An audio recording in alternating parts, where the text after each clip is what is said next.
No, because you had a tremendous image in France. Your image in France was tremendous. In the beginning.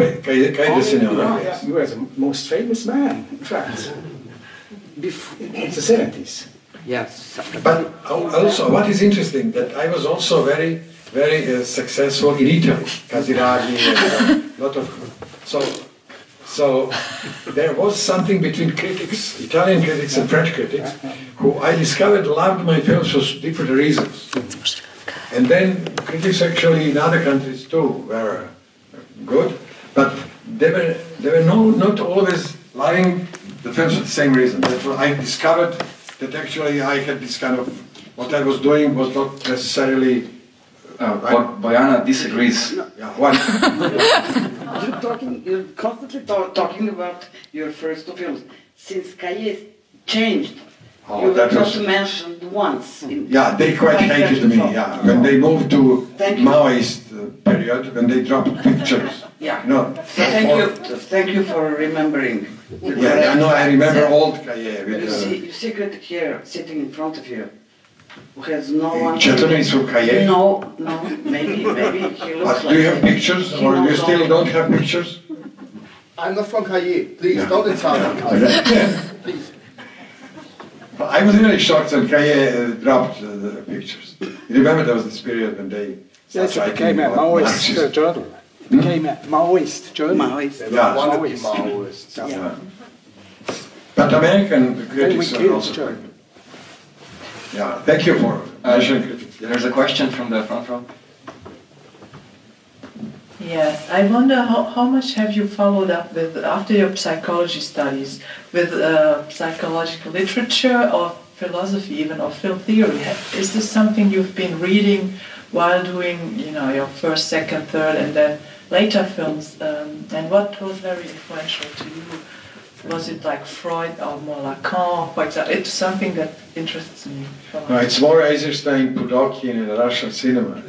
And actually, at some point, my dream was to do a doctorate on Russian avant-garde.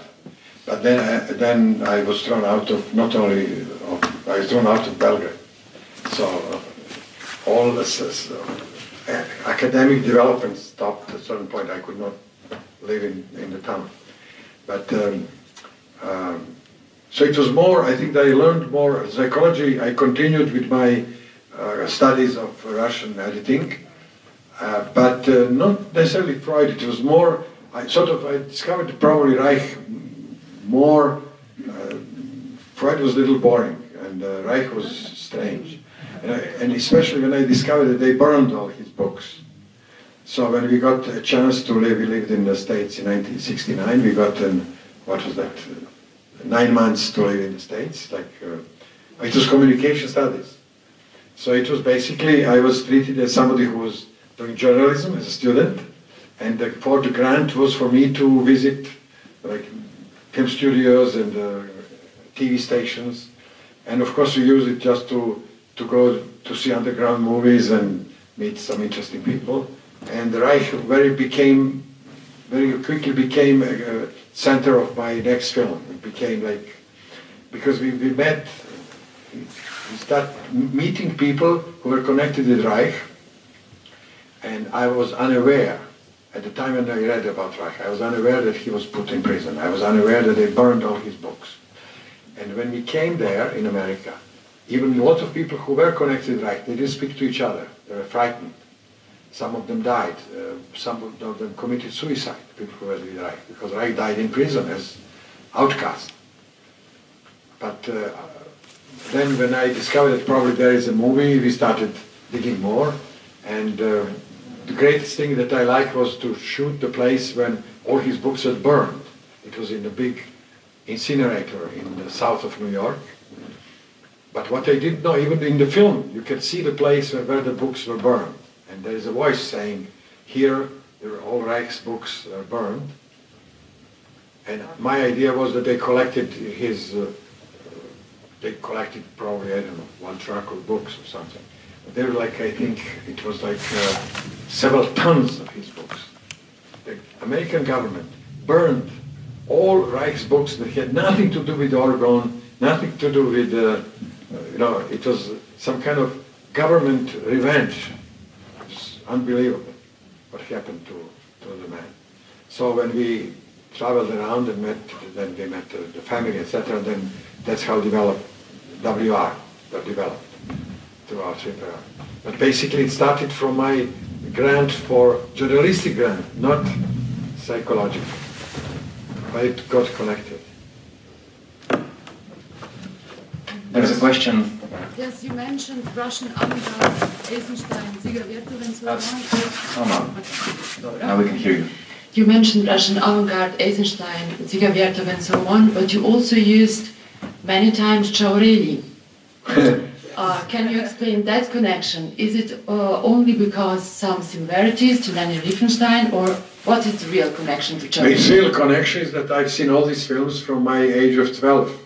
That was the most important Russian films from the period. And for several years after the liberation in 1944, we were just watching American films. No, there were no American films. There were only Russian films. So we've seen all these films as school children. We were taking the school to see these films. And they were like kind of great films, but like all Alexandrov films. They were funny because they became very popular Stalinist films. But later, when I discovered that Alexandrov, as an assistant of Eisenstein, that he was the one who was jumping in the Potemkin. You know, these guys who were officers thrown in the water from the boat. It was Alexandrov was one of the acrobats. By saving Vakulinchuk. Excuse me? By saving Vakulinchuk, that's it. Yes, yeah. So all this but then Cinematheque was like full of Russian movies. Later we managed to get all these Russian movies that were not easy to find.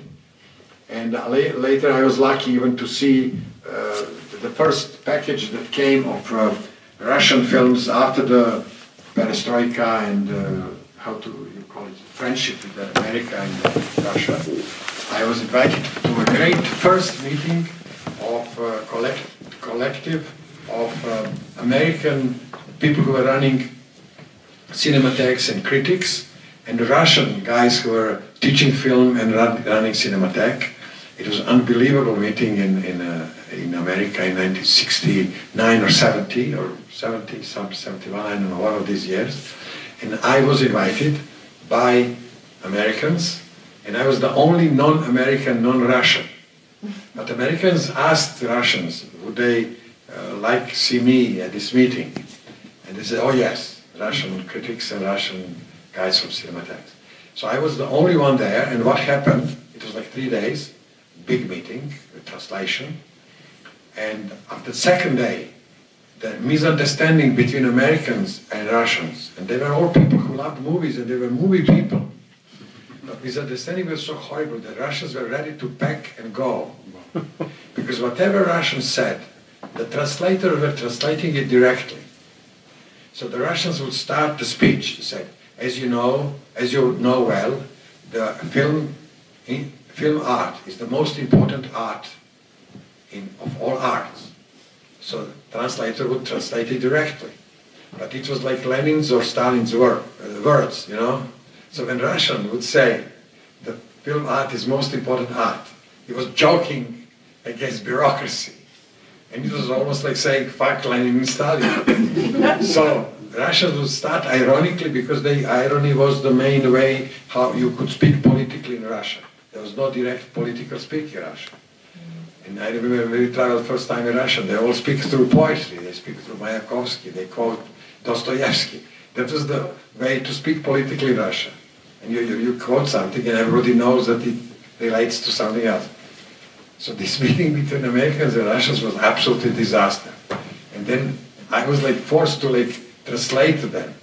Russians came with the big lists. They wanted to exchange 1,000 Russian students, to send 1,000 Russian students to all film schools in America to learn how to make movies American way. And they would give 1,000 grants, stipends, to American students to come to study in Russia whatever they want. And for Americans it was something unimaginable, because there were like Americans there who would say, we can get maybe 2 students. You know, in America, each university can give 1 or 2 grants. in America nobody thinks about the nation. Well, in America it has no nation, it's just kind of, it's me. Government is something else. But this was magic, strange magic, that I helped a little and it stayed. They managed to go to the third day. But Russians went back very unhappy. So I had this kind of advantage to understand the Russians when they speak and when they make movies. And in Russian movies, very often you would have symbolic things. When the guy from the kolkhoz is dead, and they carry him through the the sunflowers. You know, this was a Bolshevik killed by kulaks, and they carried that Bolshevik through the sunflowers. And then, so all this kind of imagery that, but the old guy in the village who wants to die, because he can't stand life probably, he sits on the pile of apples. So he eats one apple. He says, I'm hungry. And eats an apple, and he says, and I want to die. Then he eats one apple, and he dies.